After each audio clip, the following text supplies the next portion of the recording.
चंद्रशेखर आजाद आज के नए जमाने का अंबेडकर जी। तुलना कर दिया अम्बेडकर जी से। हम नए जमाने के अंबेडकर कह रहे हैं। चंद्रशेखर जी की बात करें तो आज देखिए संसद में कैसे आवाज उठाते हैं, किनकी आवाज उठाते हैं। 100 में 90 शोषित है, शोषितों ने ललकारा है, धन धरती और राजपाट में 90 भाग हमारा है। बहुजन समाज के बड़े बड़े महापुरुषों ने इस वाणी को दिया, लेकिन हमारे ही लोग, बहुजन समाज के लोग जो है वो संसद में जो है बहुत सारे लोग वहां पर गए चुन करके, हमारे बहुजन समाज के लोग वहां पर भेजा, लेकिन अभी तक जो है बहुजन समाज के, खास करके दलित समाज पर अत्याचार, पापचार, कहीं पर बुलडोजर एक्शन, तो कहीं पर जो है ये जो है उनके पर अत्याचार बढ़ते चला जा रहा है।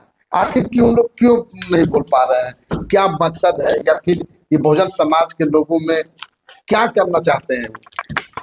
देखिए सबसे पहले तो आपके चैनल के माध्यम से देख रहे जितने भी लोग हैं सबको मैं जय मसीह कहता हूँ।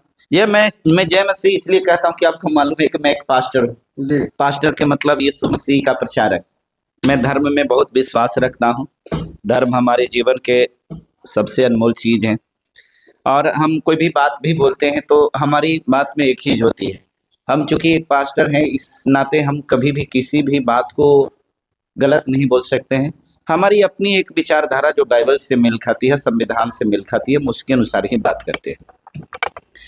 देखिए ये जो आपने अभी स्लोगन दिया कि धन धरती और राजपाट में 90 भाग हमारा है, ये अमर शहीद जगदेव बाबू का ये नारा था।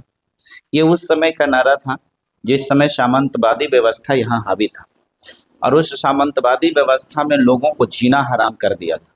मनुष्य को मनुष्य जैसा उसका कोई कह सकते हैं कि मनुष्य जैसा नहीं देखा जाता था, मनुष्यों के नजरिए से नहीं देखी जाती थी।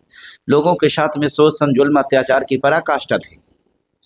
जब सारे लोगों को इस दुनिया में बनाने वाले एक है, अगर धर्म की दृष्टि से देखें तो सबको बनाने वाला एक है, तो सबका मालिक भी एक है।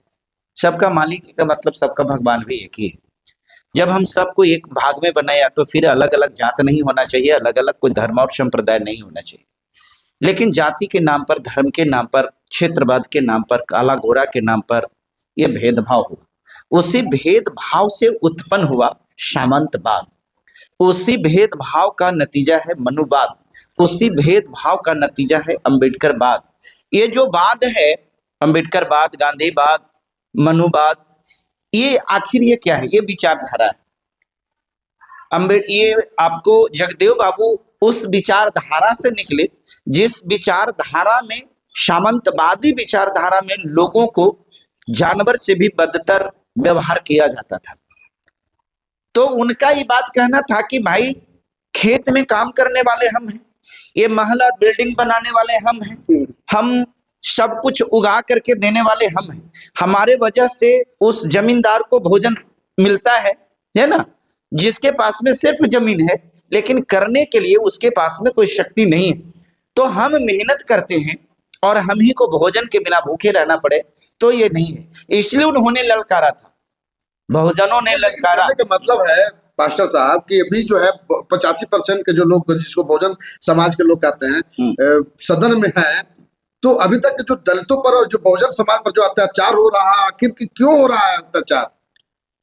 आपको अगर ये दिख रहा है कि संसद भवन में या फिर विधानसभा में बहुजनों के लोग वहां हैं, विधायक बन करके, सांसद बन के, तो मुझे लगता है कि आप जिस चश्मा से आप देख रहे हैं, मेरा चश्मा का पावर थोड़ा सा, चाहे तो हम, मेरा गड़बड़ हो चाहे तो आपका गड़बड़ है, मुझे नहीं लगता है कि वो होगा। एक बात आप बताइएगा, ईमानदारी से बताइएगा, आप एक पत्रकार हैं।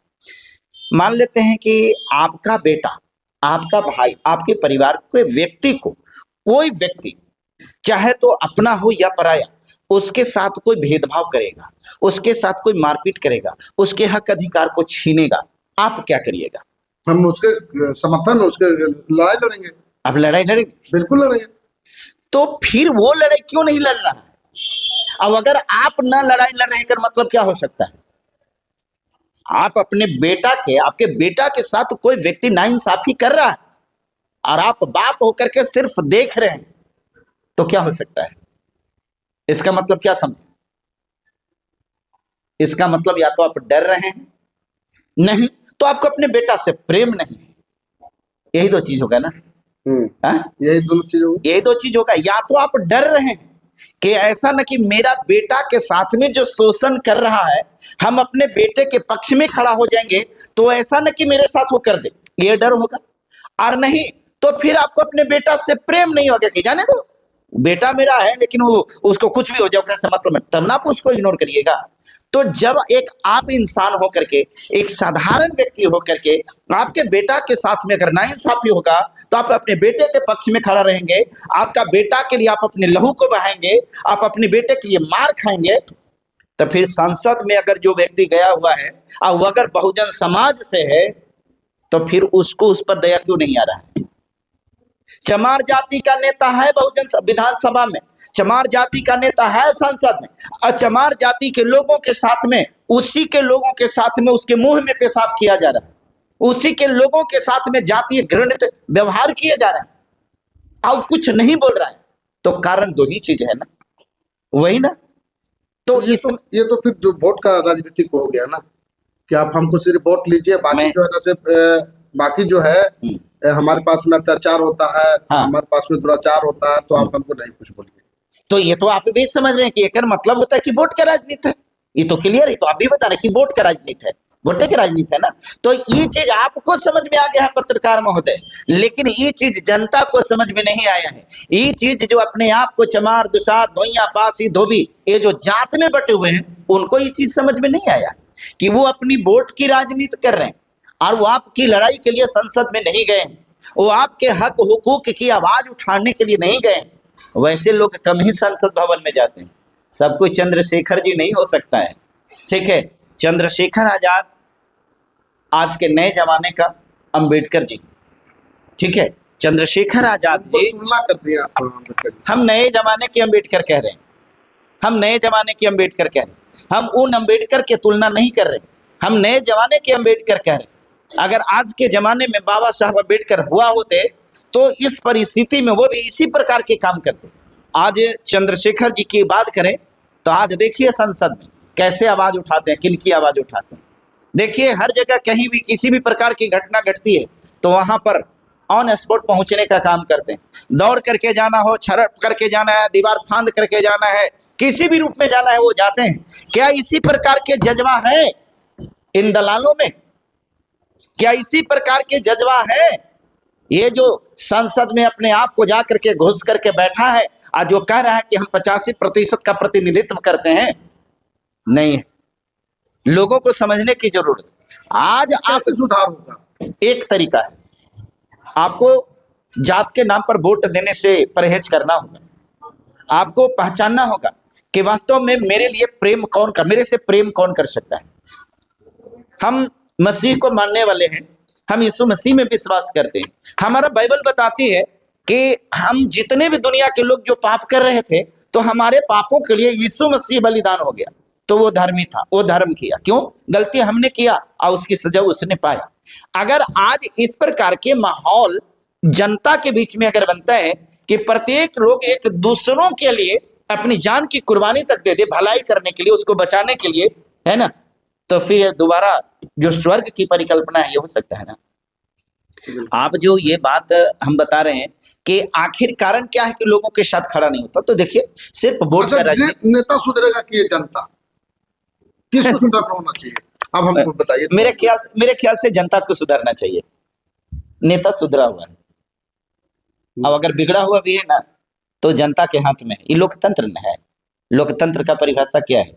जनता के लिए, जनता में से जनता के द्वारा चुनी गई सरकार या सत्ता, उसको हम लोकतंत्र कहते हैं।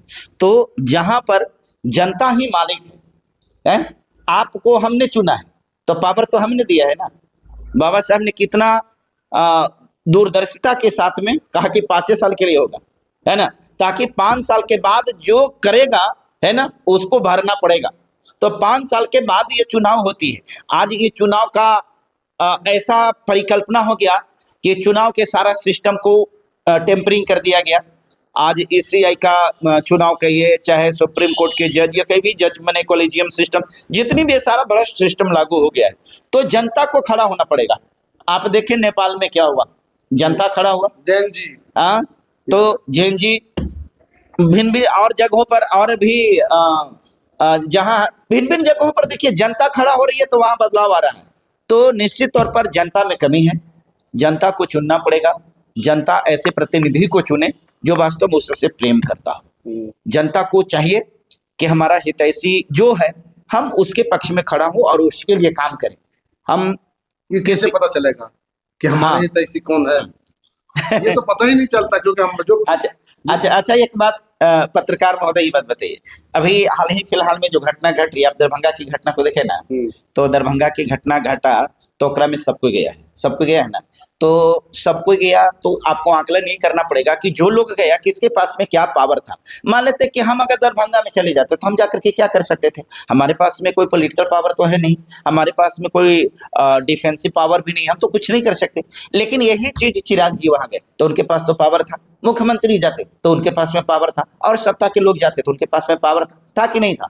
तो इस प्रकार से नेता तो कई गए, लेकिन वो नेता जो प्रभावशाली थे, जो वहां कुछ कर सकते थे, वो गए तो उनको करना चाहिए। तो उसी प्रकार से हम इस बात को कह रहे हैं कि अगर बदलाव करना चाहते हैं तो आपको जाति के नाम पर वोट नहीं करना पड़ेगा, आपको देखना पड़ेगा। आपने कहे कि कैसे पहचानेंगे, तो आप पहचान लीजिए कि आप वहां गए, कुछ होवे नहीं किया, तो एक मतलब आप हितैषी नहीं है ना। तो जनता को सब समझ में धीरे धीरे आएगा, सब सुधरेंगे। प्रतिक्रिया कमेंट बॉक्स में जरूर दीजिएगा। आप फेसबुक पर देख रहे हैं, लाइक कीजिए, कमेंट कीजिए, शेयर कीजिए, यूट्यूब पर देखना सब्सक्राइब कीजिए। जय भीम, जय भारत।